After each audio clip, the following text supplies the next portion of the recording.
Olá, bem-vindos a mais um programa A Arte da Guerra, como sempre com o embaixador Francisco Seixas da Costa, a quem faço desde já aquilo que costuma chamar-se a pergunta do milhão de dólares. Vai haver uma guerra nuclear? Bom, não sei, mas a sensação que eu tenho é que não.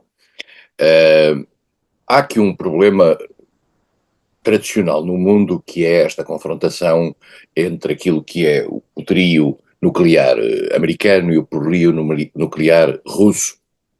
Aliás, já vem do passado entre a antiga União Soviética e os Estados Unidos. Há um sentimento, enfim, que vale o que vale, de que há uma espécie de um diálogo entre os Estados Unidos e a Rússia no sentido de evitar, digamos, esta a tragédia final, que seria um bombardeamento mútuo que liquidaria o planeta, vamos ser claros. Há poucas guerras nucleares que possam ser desencadeadas sem a perspectiva de haver um desfecho absolutamente trágico. Mas só a circunstância de estarmos a falar disto e de estarmos a falar nesta noção de que, apesar de tudo, os dois lados têm um último recurso em termos de alguma contenção, no sentido de evitar a tragédia global, significa a gravidade do momento que estamos a atravessar. No plano imediato, a sensação que existe é de que, não obstante aquilo que foi a clara escalada que representa a possibilidade de utilização por parte da Ucrânia de armamento convencional a nível de mísseis que podem atingir território russo, até 300 quilómetros dentro do território russo, isso é manifestamente uma escalada. Os americanos dizem corresponder, no fundo, ao facto dos russos terem trazido para dentro do seu território, que é o território de Kursk, que era uma zona ocupada pela Ucrânia, soldados da Coreia do Norte, cerca de 10 a 12 mil, os números variam. Isto significa que a Rússia, perante isto, considera que há um salto qualitativo nesta tensão e como tal, diz que fez, informa que fez uma revisão do seu conceito estratégico em matéria de defesa nuclear, que permitiria o uso de armas nucleares. A mudança é significativa porque, em lugar de ter uma ameaça nuclear direta, a Rússia diz que, se acaso um país sem armas nucleares, neste caso a Ucrânia, ameaçar de forma grave o seu território, apoiada por países de natureza nuclear, isso significa que está criada uma confrontação de natureza nuclear. No plano imediato, a sensação que existe, aliás os próprios dados do Pentágono vão nesse sentido, é que a Rússia não está a pensar fazer uma ação nuclear. Portanto, que há, apesar de tudo, alguma contenção da parte da Rússia. Convém lembrar uma coisa, eu julgo que já o fizemos aqui mais do que uma vez. As armas nucleares só foram utilizadas numa guerra e num teatro de guerra, duas únicas vezes na história. Foi em Hiroshima e Nagasaki, estamos a falar dos anos 40 do século passado. Desde então, nunca nenhuma arma nuclear foi utilizada. Foram feitos testes nucleares em algumas áreas, mas nunca nenhuma arma foi utilizada num teatro de guerra. E há dois tipos de nuclear.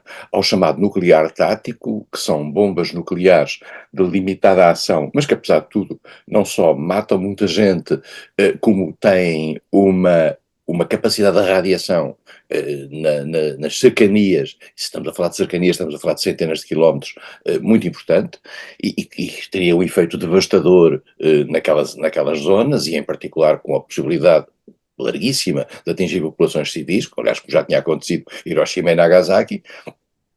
E há as bombas nucleares, o armamento nuclear estratégico, que é aquele que está previsto que, se a Rússia atacar os Estados Unidos atacarão a Rússia, entrará a França e o Reino Unido, eventualmente pelo lado ocidental, não se sabe o que fará a China do outro lado, enfim, era o Armagedão, era a tragédia total. A sensação que existe, em primeiro lugar, é que a Rússia não fará nada neste momento até que Trump chegar ao poder, dado que Trump abriu uma janela, digamos, de esperança na possibilidade de haver uma negociação em detrimento da Ucrânia, já aqui falámos várias vezes, mas que essa negociação possa, de certa maneira, baixar o nível de tensão da guerra. A sensação que existe é que os russos não farão nada por mais estes 2 meses, a menos que, sei lá, a utilização do armamento por parte da Ucrânia significasse ataques a Moscovo, a São Petersburgo, etc. Mas não estamos a ver que a capacidade deste armamento seja passível de utilização nestes cenários.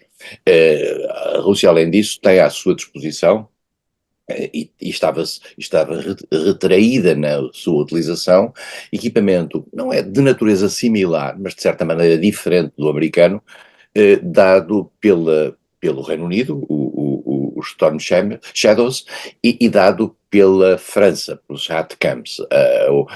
A Alemanha, que tem uns mísseis do mesmo nível, decidiu nunca deixar que esses mísseis fossem transferidos para a Ucrânia, o que aliás é objeto de alguma contestação. E portanto estamos neste cenário no fundo é um jogo de xadrez em que nós não sabemos qual é a peça que algum mexerá se o outro fizer um determinado movimento. Só que a sensação que se tem é que neste jogo crescente de tensão há umas peças que a certa altura dão cabo do tabuleiro. Quer dizer, já não é pura e simplesmente o mexer de peças ao nível de convencional.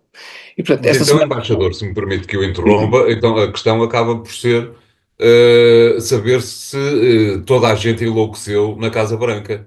Isto é, Joe Biden, no final de mandato, coloca o mundo à beira do abismo e 2 meses depois Donald Trump vai lá resgatar-nos. É assim? Sim, quer dizer, a ideia eu acho que a leitura americana é que a utilização destes mísseis não coloca o mundo à beira do abismo. Isto é, eles mediram bem esta possibilidade da ação da Rússia, da ação da Ucrânia, isto é, entra em território russo, mas só a um determinado limite. Estamos a falar num jogo de probabilidades e naturalmente que é um jogo muito perigoso. E nós temos que pensar, e vou dizer isto com todas as palavras, que daqui até à tomada de poder por Trump, até à chegada de Trump à Casa Branca, que é só formalmente no dia 20 de janeiro de 2025, muita coisa pode acontecer.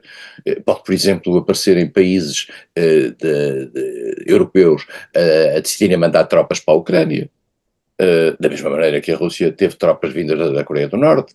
Pode aparecer chamadas operações de falsa bandeira, isto é, provocações com uma cor tentando fazer pensar que é do outro lado. Isto pode acontecer de um lado ou do outro. As provocações de falsa bandeira são das coisas piores que há numa guerra, isto é uma ação a aparecer e dizer-se isto foi daqui, não, foi exatamente ao contrário, foi disfarçada para provocar uma reação. Portanto, estamos aqui num terreno que inclusivamente vive sob este espectro do desespero com que Zelensky está.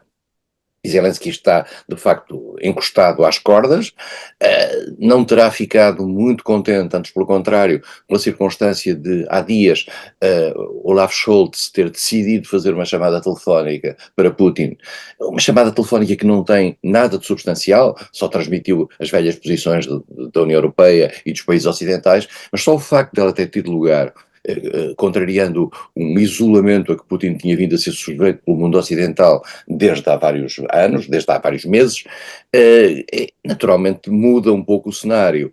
Os países, a Polónia, os países bálticos, etc., ficaram furibundos com esta ação de Scholz. Outros países como a França não ficaram muito contentes, e há algumas movimentações dentro da própria União Europeia e de países dentro da União Europeia no sentido de se coordenarem separadamente a Alemanha para olhar para o futuro. Isto é muito, denota bem o estado de ansiedade que se vive dentro da União Europeia e o estado de perplexidade sobre o que fazer.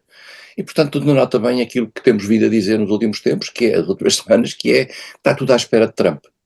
E, portanto, Trump é que vai, digamos, definir aquilo que será o essencial da linha ocidental, e a União Europeia em particular, que está numa fase de transição, a Comissão Europeia ainda não está aprovada totalmente, há um conjunto de decisões ainda a tomar, neste momento a União Europeia está headless, está sem cabeça, e está numa grande perplexidade sobre o futuro.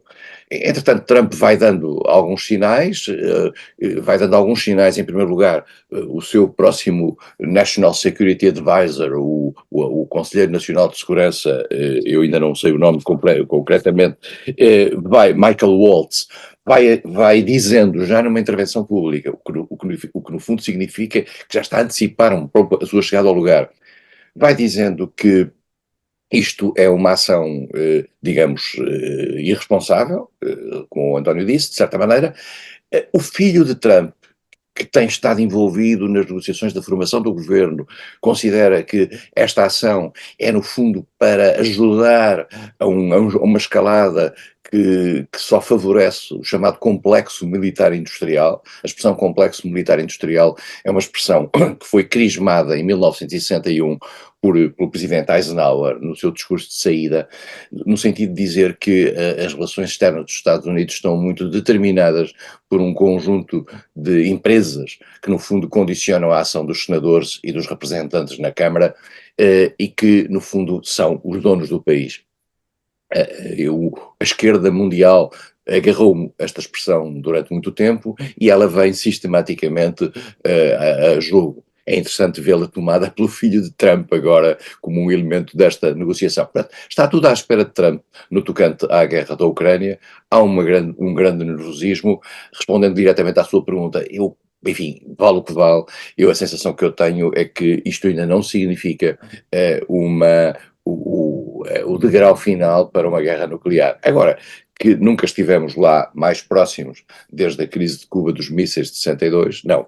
Obrigado, embaixador. Vamos fazer aqui o segundo intervalo, esperando que ninguém tropece nesse degrau onde estamos agora, para voltarmos dentro de momentos com o segundo tema. Até lá.